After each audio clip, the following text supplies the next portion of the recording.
မင်္ဂလာပါရှင်ဒါဟာခါထိုင်းမြန်မာဘာသာစီစဉ်ကနေပြန်လည်ကြိုဆိုလိုက်ပါတယ်ယခုတင်ဆက်ပေးမယ့်သတင်းကတော့ချင်းပြည်နယ် USDP ပါတီအနေဖြင့်ထန်တလန်မြို့နယ်တွင်အစဉ်သစ်ဖြစ်နေပြီးဖြစ်ကြောင်းပါတီဥက္ကဋ္ဌဆိုလာမည့်အထွေထွေရွေးကောက်ပွဲ၌တပြည်လုံးတွင် USDP ပါတီမှအနိုင်ရမည်ဖြစ်သလိုထန်တလန်မြို့နယ်တွင်လည်းအမှတ်၄နေရာရရှိမည်ဖြစ်ကြောင်းချင်းပြည်နယ် USDP ပါတီဥက္ကဋ္ဌဒေါက်တာမူထောင်ကပြောဆိုလိုက်ပါတယ်ထန်တလန်မြို့နယ်မှာအမတ်နေရာအားလုံးမှာ USDP ပါတီကအနိုင်ရမယ်လို့ယုံကြည်ရဲ။ဒါအပြင်ဟာခမြို့နယ်မှာ2နေရာ၊ကံပလက်မှာ3နေရာ၊မတူပီမှာ2နေရာ၊ဖလန်းမှာ2နေရာ၊တီးတိမ်မှာ3နေရာ၊တွန်းဆန်မှာ1နေရာအသီးသီးအနိုင်ရမယ်လို့ခန့်မှန်းထားပါတယ်။ဒါပေမဲ့အခြေအနေကတော့ပြောင်းလဲရှိနိုင်ရမှုလို့ရွေးကောက်ပွဲရလဒ်ကပဲအဖြစ်ပေးပါလိမ့်မယ်ဟုဒေါက်တာမူထောင်ကတဟာခထိုင်ကိုပြောပြခဲ့ပါတယ်။ USDP ပါတီဒီ2015ခုနှစ်ရွေးကောက်ပွဲ၌အားနည်းခဲ့တော်လဲ2020ခုနှစ်ရွေးကောက်ပွဲတွင်တပြည်လုံးအတိုင်းအတာအဖြစ်တော်၎င်းချင်းပြည်နယ်တွင်တော်၎င်းအထူးသဖြင့်ထန်တလန်မြို့နယ်တွင်အနိုင်ရရှိမည်ဖြစ်ကြောင်းခန့်မှန်းထားကြပါတယ်။ဟာခမြို့နယ်၌အမတ်နေရာ9ခုရှိသည့်အနက်4နေရာကို NLD ပါတီကအနိုင်ရမည်ဖြစ်ပြီးထန်တလန်မြို့နယ်တွင်မူမတိချသေးကြောင်းဦးစောပွဲကပြောကြားခဲ့ပါတယ်။ဟာခမြို့နယ်၌အမတ်နေရာ9ခုရှိသည့်အနက်4နေရာတွင် NLD ပါတီကအနိုင်ရမည်ဖြစ်တော်လဲထန်တလန်မြို့နယ်တွင်မူမတိချသေးကြောင်းချင်းပြည်နယ်လူတော်ဥက္ကဋ္ဌဦးစောပွဲကဆိုပါသည်ထန်တလန်မြို့နယ်ရဲ့ NLD ပါတီအနေထားမတိချသေးဘူးဆိုတာကတော့အိုင်ဘိုရီကျေးရွာရဲ့ကျေးရွာတာဝန်ရှိသူတွေကိုမေးတယ်။လာမည့်ရွေးကောက်ပွဲမှာဘယ်ပါတီကိုမဲပေးမလဲလို့မေးမြန်းတာဖြစ်တယ်။ပြည်သူ့လွှတ်တော်မှာ CNLD ပါတီလွှတ်တော်အမတ်ဆလိုင်းဗန်ဘွိုက်ပြန်အမျိုးသားမှာတော့ NLD ပါတီကလက်ရှိနိုင်ငံတော်ဒုတိယသမ္မတနဲ့ပြည်နယ်လွှတ်တော်မှာတော့တတိပုဂ္ဂလကိုယ်စားလှယ်ဆလိုင်းလုံချစ်တုံတို့ကိုမဲပေးတယ်တဲ့။လိုက်တက်ပီနဲ့ GP ကျေးရွာဟာအင်ချင်90လောက်ရှိတယ်။သူတို့ဟာဆလိုင်းလုံချစ်တုံကနေအိမ်ထောင်စုတိုင်းကိုစံတအိတ်စီပံ့ပိုးပေးနေတော့သူ့ကိုပဲမဲပေးမယ်လို့ပြောကြတယ်။အဲ့ဒါကြောင့်ထန်တလန်မြို့နယ်ပြည်နယ်လွှတ်တော်အမတ်2နေရာနဲ့ပြည်သူ့လွှတ်တော်အမတ်နေရာမှာမတိချသေးဘူးလို့ပြောလိုက်တာဖြစ်တယ်လို့ဦးစောပွဲကဟာခထိုင်းသတင်းဌာနကိုပြောပြခဲ့ပါတယ်။တပြည်လုံး၌ NLD ပါတီကအနိုင်ရမည်ဖြစ်ပြီးဟာခမြို့နယ်တွင်လည်းအားကောင်းလိမ့်မည်ဖြစ်ကြောင်းထန်တလန်မြို့နယ်တွင်မူ2015ခုနှစ်ရွေးကောက်ပွဲရလဒ်အတိုင်းတဝက်ခန့်အနိုင်ရရှိမည်ဖြစ်ကြောင်းသိရပါတယ်။ကလေးမျိုး UDP ပါတီအဖွဲ့ဝင်တချို့ CNLD ပါတီနဲ့ပူးပေါင်းပြီးမိသူမဆိုကျိုးဆိုလျက်ရှိကြောင်းဆလိုင်းကျဲပြီးထောင်းကဆိုကလေးမျိုး UDP ပါတီဝင်တချို့ CNLD ပါတီနဲ့ပူးပေါင်းရန်အောက်တိုဘာလ29ရက်နေ့၌လက်မှတ်ရေးထိုးခဲ့ပြီးမိသူမဆို CNLD ပါတီနဲ့ပူးပေါင်းလိုပါကမိမိတို့ပါတီတွင်ပူးပေါင်းနိုင်ရန်လမ်းဖွင့်ပေးထားကြောင်း CNLD ပါတီအတွင်းရေးမှူးဆလိုင်းကျဲပြီးထောင်းကပြောကြားခဲ့ပါတယ်။ဆလိုင်းကျဲဝစ်ထောင်းကကလေးမျိုး UDP ပါတီဝင်တချို့နဲ့မိမိတို့ပါတီနဲ့ပူးပေါင်းဖို့ကမ်းလှမ်းခဲ့တဲ့အတိုင်းပူးပေါင်းရေးလက်မှတ်ကိုရေးထိုးခဲ့ကြတာဖြစ်ပါတယ်။သူတို့ပါတီဟာဥပဒေနဲ့ညှိရဲဆိုလို့ရှိရင်အစကတည်းကအရေးယူဖို့ပါပဲ။သူတို့ပါတီကောင်းဆောင်တွေကအရင်ကတည်းကအချင်းသားတွေဖြစ်ကြတယ်။စစ်ဆိုးရဆက်ဆက်ကတည်းကစစ်တပ်နဲ့ပူးပေါင်းခဲ့တဲ့သူတွေပါ။အခုလည်းစစ်တပ်ကောင်းဆောင်တွေနဲ့လည်းအဆက်အသွယ်ရှိနေကြတဲ့သူတွေပါ။ UDP ပါတီကောင်းဆောင်တွေကဥပဒေနဲ့ဘယ်လောက်ညှိကြရဲဆိုတာသိပြီးသားပါသူတို့ပါတီကအချင်းတော်ကြားအလုပ်ငန်းအကောင့်ထဲပေါ်ပြီးအခုမှအရေးယူတာခါ NLD အစိုးရနဲ့ရွေးကောက်ပွဲကော်မရှင်ရဲ့လုပ်ရက်ကတော့မကောင်းပါဘူးဒါကြောင့်စိတ်မကောင်းဖြစ်ရပါတယ်UDP ပါတီအဖွဲ့ဝင်တွေလည်းစိတ်ထိခိုက်မှာပဲဘာပဲဖြစ်ဖြစ်ချင်းပြည်နယ်နဲ့ကလေးမြို့နယ်မှာတော့ CNLD နဲ့ NLD ပါတီဟာပါတီကြီးတွေဖြစ်တော့လက်ရှိအစိုးရအပေါ်မှာစိတ်နာပြီးကျွန်တော်တို့ပါတီနဲ့ပူးပေါင်းနေတာဖြစ်ပါတယ်ကျွန်တော်တို့ပါတီကတော့မိသူမဆိုဘယ်ပါတီအဖွဲ့ဝင်မဆို CNLD ပါတီမှာပူးပေါင်းဖို့လမ်းဖွင့်ပေးထားပါတယ်ဟုဆလိုင်းကျဲဝစ်ထောင်းကဟာခထိုင်းသတင်းဌာနကိုပြောကြားခဲ့ပါတယ်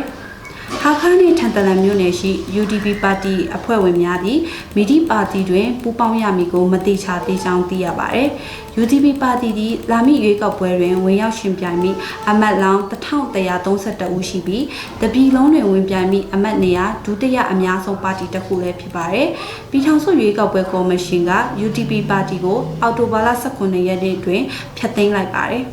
။ကျွန်မချယ်ရီပါ။ရွေးကောက်ပွဲပြီးသည့်ထိနိုင်ငံတော်ဒုတိယသမ္မတနှင့်ဦးဟန်ရီဗန်ထူဒီထန်တလန်မြို့မှာနေထိုင်ပြီး နိုင်ငံတော်ဒုတိယသမ္မတနှင့်ဦးဟန်ရီဗန်ချိုဒီ2020ခုနှစ်နိုဝင်ဘာလ10ရက်နေ့မှာကျင်းပမိအထွေထွေရွေးကောက်ပွဲထိထန်တလန်မြို့နယ်တွင်နေထိုင်မည်ဖြစ်ကြောင်းသက်ဆိုင်ရာတာဝန်ရှိသူများထံမှသိရှိရပါသည်နိုင်ငံတော်ဒုတိယသမ္မတသည်အမျိုးသားဒီမိုကရေစီဖွဲ့ချုပ်မှထန်တလန်မြို့နယ်အမျိုးသားလွှတ်တော်အမတ်အဖြစ်ဝင်ရောက်ရှင်ပြိုင်မည်ဖြစ်သောကြောင့်ယခုအခါဂျေးလက်ဒေသတွင်စီယုံရေးလှုပ်ဆောင်နေသည်ဟုသိရှိရပါသည်ဒုတိယသမ္မတသည်အောက်တိုဘာလ30ရက်နေ့၌ထန်တလန်မြို့နယ်ဇာနက်တောင်ကျော်ဖက်တွင်စီယုံရေးခရီးစဉ်ပြီးအောက်တိုဘာလ31ရက်နေ့တွင်ထန်တလန်မြို့နယ်နှစ်ချင်းခရီးရန်အတင်းမှညစာစားပွဲနှင့်အိတ်ခင်းကျူဆိုကြောင်းဒုတိယသမ္မတ၏အောင်နိုင်ရေးခရီးစဉ်မှာအောင်မြင်ကြောင်းနဲ့သူ့အတွက်စိတ်ပူပန်စရာမလိုဘဲရွေးကောက်ပွဲမှာအနိုင်ရမည်ကိုဒေချာနေပြီးဖြစ်ကြောင်းချင်းပြည်နယ်လွှတ်တော်ဥက္ကဋ္ဌဦးစောပွဲက The Hakha Times တို့ပြောကြားခဲ့ပါတယ်။ဒေသနဲ့ပတ်သက်ပြီးထန်တလန်မြို့နယ်အမျိုးသားဒီမိုကရေစီအဖွဲ့ချုပ်ဦးဖွန်ရန်ကရာသီဥတုကောင်းတယ်ဆိုရင်နိုင်ငံတော်ဒုတိယသမ္မတဟာနိုဝင်ဘာလ2ရက်နေ့မှာထန်တလန်မြို့နယ်ခရင်းလောင်တောင်ကျောဘက်ကိုစီယုံရေးစင်မယ်။ရာသီဥတုမကောင်းဘူးဆိုရင်အဲ့ဒီဘက်ကလမ်းပန်းဆက်သွေးအခက်အခဲဖြစ်နေတာကြောင့်လမ်းပန်းဆက်သွေးကောင်းတဲ့ဗိုင်လမ်တောင်ကျောနဲ့ဇုတ်ဖိတ်ဒေတာဘက်ကိုစီယုံရေးစင်မှာဖြစ်ပါတယ်။ဗန်ဇန်တောင်ကျောဘက်ကိုတော့သူရောက်ချင်းစီယုံရေးစင်ပြီးဆိုတော့အချိန်မရတော့ဘူးဆိုရင်သွားတော့မှာမဟုတ်ပါဘူး။ဒုတိယသမ္မတဟာရွေးကောက်ပွဲပြီးတဲ့အထိထန်တလန်မြို့မှာရှိနေမှာပါဟု The Hakha Times တို့ပြောကြားခဲ့ပါတယ်။ဒုတိယသမ္မတဝန်ပြိုင်မိမေဆန္ဒနေမြေတွင် CNLD မှအမျိုးသားလွှတ်တော်အမတ်အဖြစ်ဒေါက်တာဗန်ဟုံလျန် USDP မှဦးရှင်လင်းမှုန်တို့ဝန်ပြိုင်မိဖြစ်ပါတယ်။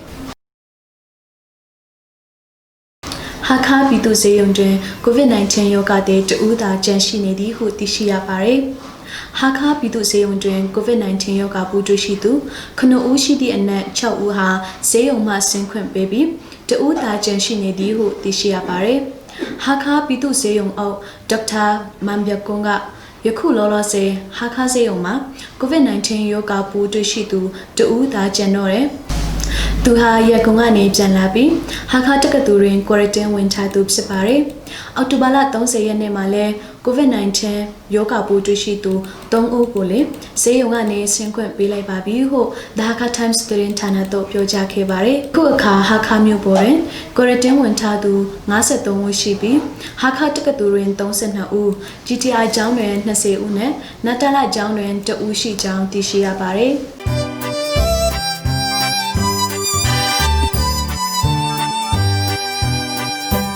Hakha ထန်တလန်နဲ့ဖလန်းမြို့နယ်များတွင် CNLD ပါတီအနိုင်ရမည်ဟုဘူရချက်စသူပြောပါရယ်